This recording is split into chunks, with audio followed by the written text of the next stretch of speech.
မင်္ဂလာပါဒီချက်တက်ပါချက်တက်ဒီနေ့ပေါ့နော်ကလေးလေးတယောက်ကတွက်ခိုင်းလို့ပါနံပါတ်3လေးကိုဒီနံပါတ်3လေးတွက်ခိုင်းလို့နံပါတ်3လေးတွက်ပြပေးပါမယ်ပေါ့နော်နံပါတ်3လေးကိုမတွက်ခင်နံပါတ်3လေးကိုမေးခွန်းဖတ်ကြည့်ပေါ့နော်သင်ချာစွာမေးခွန်းရင်ဖတ်ကြအလျားတဲ့42 cm အနံ36 cm ရှိသောဒေါင်းမန်စတူကန်ပုံစာရွက်တစ်ရွက်ကိုစတူယန်အကွက်ဘာရများဆိုရင်အကွက်ငယ်များတိတိကျကျပိုင်းဖြတ်မိတဲ့သူလိုချင်တာဘာလိုချင်တာလဲဆိုရင်စတူယန်ကွက်ငယ်တစ်ခုဖြစ်နိုင်သောအကြီးဆုံးအနာအလျားကိုရှာပါအဲ့ဒါဆိုလို့ရှိရင်ဖြစ်နိုင်သောအကြီးဆုံးအနာအလျားဒီမှာဆိုလို့ရှိရင်အကြီးဆုံးအနာအလျားဆိုတော့ခါကြတော့ဒီလိုမျိုးအကြီးဆုံးတွေအငယ်ဆုံးတွေကိုရှာခိုင်းတယ်ဆိုလို့ရှိရင်နှစ်မျိုးပဲရှိတယ်အကြီးဆုံးဆိုလို့ရှိရင်အကြီးဆုံးဘုံစာခွဲကိန်းကိုကိုကရှာပေးရမယ်အကြီးဆုံးဘုံစာခွဲကိန်းကိုရှာပေးပြီးတော့ခါကြပါဘုံစာခွဲကိန်းကိုရှာပေးရမယ်ပေါ့နော်အဲ့လိုပုံစံမျိုးနဲ့တွေ့ရမှာအဲ့ဒါလေးကိုတွက်ပြပေးပါမယ်ကဲအားလေးမတွက်ခင်မှာပေါ့နော်တိချက်ရဲ့ grade 7အတန်းလေးကလူပြည့်ကနေပြီမလို့ပေါ့နော်29ရက်နေ့မှာစတင်မယ်စနေတနင်္ဂနွေပေါ့နော်ဗာလဲဆိုရင်2ရက်ကိုမှအချိန်3ချိန်ပေါ့နော်တစ်ချိန်ကိုတနာရီခွဲနဲ့အချိန်3ချိန်ဆက်တင်ပေးမယ်ဗာလဲဆိုရင်grade 7အတန်းလေးရှိပါတယ်တင်ချာ1ရောတင်ချာ2ရောတင်ပေးပါပါဒါလေးကိုလည်းလာပြီးတော့ join လို့ရပါပြီတစ်လမှာ2000နဲ့ပေါ့နော်ဒီချက်တင်ပေးပါအဲ့ဒါလေးကိုအမြန်ဆုံးလာပြီးတော့ကြာစင်ရေးပေးလိုက်ပါ29ရက်နေ့မှာပါလူကပြည့်ကန်နေမလို့ပေါ့နော်ဒါလေးကိုလည်းပြောတာပါကဲအဲ့တော့ဒါလေးတွက်ကြမယ်အဲ့လိုမျိုးပုံစာရေးဆိုလို့ရှိရင်ပေါ့နော်ပေးချက်မေးချက်လေးနဲ့ရေးပြရတယ်ပေါ့နော်ပေးချက်မေးချက်လေးကဘာရေးကြမလဲဆိုလို့ရှိရင်ဒီမှာ42 cm ဆိုတာဘာကိုပေးထားလဲအလျားပေးထားတယ်36 cm ဆိုတာအနံပေးထားတယ်ဒါပေမဲ့အလျားအနံမေးမရေးနဲ့ဘာရဲ့အလျားအနံလဲဒီမှာနောက်ကိုဖတ်ကြည့်လိုက်တော့ဒေါင်းမန်စတူကန်ပုံစာရွက်တရွက်လို့ပြောတယ်အဲ့တော့ဘယ်လိုရေးလို့ရလဲဆိုရင်ဒေါင်းမန်စတူကန်ပုံစာရွက်တရွက်ဤ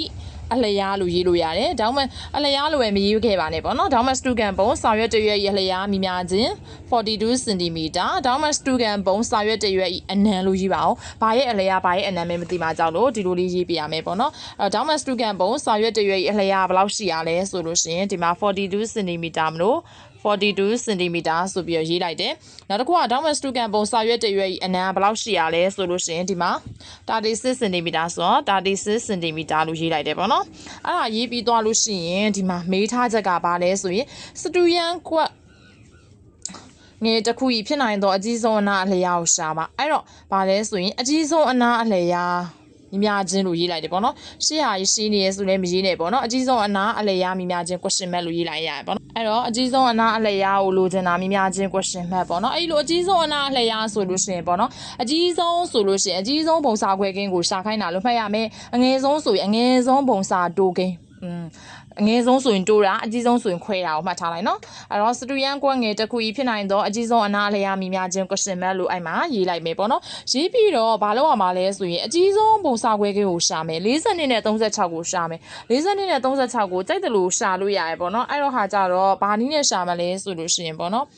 အလွယ်နည်းဖြစ်တော့အစားနည်းနဲ့လည်းရှာရတယ်ဗာလဲဆိုလို့ရှင်သုဒ္ဓစာခွဲကိန်းနဲ့ရှာရတယ်အတူအစားနည်းမှာမှ2မျိုးရှိတယ်အတူအစားနည်းအရှိစားနည်းပေါ့နော်ဘာနဲ့တွက်လို့မပြောထားဘူးအဲ့တော့တွက်ချင်တာနဲ့တွက်လို့ရတယ်ဒါပေမဲ့ဟိုပေါ့နော်အတူအစားနည်းကလွယ်တယ်မလို့အတူအစားနည်းလေးနဲ့တွက်ပြလိုက်ပဲပေါ့နော်တွက်ချင်တာနဲ့တွက်လို့ရပါတယ်အတူအစားနည်းကလွယ်လို့အတူအစားနည်းနဲ့တွက်ပြလိုက်ပါမယ်ပြန်တွက်ဆိုလို့ရှင်42နဲ့3642နဲ့36ကိုဘာနဲ့စားလို့ရလဲဆိုနှစ်ခုလုံးကိုပြန်မှာပေါ့နော်ဒီမှာဆိုရင်4နဲ့2နဲ့ပေါင်းတော့6အဲ့တော့ဟာကြတော့3နဲ့စားပြတ်တယ်3နဲ့စားပြတ်မပြတ်ကြည့်ချင်ကဏ္ဍနှလုံးကိုပေါင်းလိုက်လို့မလို့အဲ့ဒါ3နဲ့စားပြတ်ရင်ပြတ်တယ်ပေါ့နော်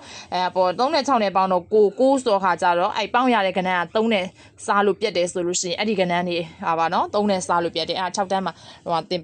grade မှာဟိုတင်ပြီးသားပေါ့နော်အဲ့ဒါ3နဲ့စားလို့ပြတ်တယ်အဲ့တော့3ဘယ်နှလီအောင်ဆိုရင်3တလီ342ကိုစားလိုက်ပေါ့နော်3တက်လေး3လေးတွေ7နှစ်လေးအားအပြောကြနောက်တစ်ခါပါလဲဆိုရင်3တက်လေး3နှစ်လီဘယ်လောက်လဲဆိုလို့ရှိရင်3နှစ်လီ6ဆိုပြောကြတော့ဖြစ်သွားတယ်ပေါ့နော်အဲ့တော့ဘာနဲ့စားလို့အဲ့မှာဒီမှာ14စနစ်ဆိုတခါစားပြတ်သေးတယ်ဘာနဲ့စားပြတ်တုံးဆိုလို့ရှိရင်နောက်ကစုံကိန်းနေတယ်ပေါ့နော်3နဲ့စားပြတ်လားကြည့်လိုက်တကယ်တော့2နဲ့စားပြတ်တယ်2နဲ့စားပြတ်နည်းနည်းရှိနေမှာမလို့ပေါ့နော်အဲ့တော့3လေးနဲ့စဉ်းစားကြည့်မယ်4နဲ့1နဲ့ပေါင်းတော့9ရသွားပြီ9ကနေအတိုင်း3နဲ့စားပြတ်ဘူးအဲ့ဆို2နဲ့ပဲစားမယ်2ပဲနဲ့လီကို2ခွနဲ့လီ14ဘာလဲဆိုလို့ရှိရင်2 6လီ12အဲ့တော့ခွနဲ့6နဲ့ဆိုတော့ဘာနဲ့မှစားမပြတ်တော့အဲ့တော့ဘာလဲဆိုရင်42နဲ့36အကြီးဆုံးပုံစာခွဲကဘာရမလဲဆိုရင်ဒီနှစ်ခုလေးကိုမြောက်လိုက်ရုံပဲနောက်ကနှစ်ခုမြောက်အောင်အကြီးဆုံးတွေကဘာလဲဆိုရင်ပေါ့နော်သူကအကြီးဆုံးတွေကရှာရှည်ရဘာလဲဆိုရင်သူက တူတာဝဲလိုချင်ကြတာအဲ့လိုမျိုးတွက်ဖူးတယ်ပေါ့နော်သူကအကုန်လုံးမယူအငယ်ဆုံးဆိုရင်တော့အကုန်လုံးကိုယူလိုက်တယ်ရလားမသိဘူးအငယ်ဆုံးလို့မေးရဆိုဒီပု္ပ္ပစာမှာအငယ်ဆုံးလို့မေးရဆိုရင်3ရော2ကောခွင်ရော6ကောကိုမြောက်လိုက်ရမှာဒါအကြီးဆုံးကိုမေးရဖြစ်တဲ့အတွက်ကြောင့်မလို့ဒီဘက်က3နဲ့2နဲ့ကိုမဲမြောက်တာပါ။တစ်ချက် ကလေးလေးမှားတာဗာလဲဆိုအကြီးဆုံးပုံစာခွဲကိုအကြီးဆုံးပုံစာတိုးကိန်းဖြစ်တယ်အကြီးဆုံးကခွဲတာလို့မှတ်ထားအကြီးဆုံးကခွဲတာညီမချင်းဗာနဲ့မြောက်မှာလဲဆိုလို့ရှိရင်3နဲ့2နဲ့မြောက်တော့ဘယ်လောက်တုံးဆိုရင်6သူလိုချင်တာဘာလဲဆိုရင်40နဲ့36အကြီးဆုံးပုံစာခွဲကိန်းကိုလိုချင်တာမဟုတ်ဘူးသူပြောချင်တာကစတူယန်ကွက်ငယ်တစ်ခုဖြစ်နိုင်ရင်အကြီးဆုံးအနာအလျားကိုရှာခိုင်းတာပေါ့နော်နှစ်ခုလုံးအတွက်အကြီးဆုံးအနာအလျားကိုရှာလိုက်တော့အကြီးဆုံးပုံစာခွဲကိန်းရှာလိုက်တော့ဘာလို့ရအောင်ဆိုရင်6ရတယ်အဲ့6လေးရဘာလဲဆိုရင်ဒီဟာဒိတ်တိုင်ထားခဲ့လို့မရအောင်သူမေးထားတဲ့ question mark ကိုပြန်ရေးရမှာပေါ့နော်အကြီးဆုံးအနာအလျားဒီဘက်မှာမြှောက်ထားဘယ်လောက်ရလဲဆိုရင်6 unit ကအလျားမလို့ဒီပုံတွက်ကြည့်လိုက်တော့ဗာလဲဆိုရင်သူကစင်တီမီတာလာလို့မလို့စင်တီမီတာလို့တွက်လိုက်ရုံပဲပေါ့နော်ကဲဒါလေးကလည်းလွယ်ပါတယ်ပေါ့နော်ဒီလိုလေးတွေလွယ်ကူကူလေးတွေနဲ့တွက်ရဖို့အတွက်ပေါ့နော် G7 online class လေးကိုဖွင့်ပေးထားပါတယ်အဲ့ဒါလေးကိုလာပြီးတော့ join လို့ရပါတယ်ကဲအဲ့ဒါလေးကိုသိစိတ်သိချင်အိမ်မှာပေါ့နော်ဖုန်းနံပါတ်လေးချပေးထားပါတယ် TikTok အကောင့်မှာလည်းလာပြီးတော့ကြတော့မေးမြန်းဆက်သွယ်လို့ရပါတယ်ကျေးဇူးပါ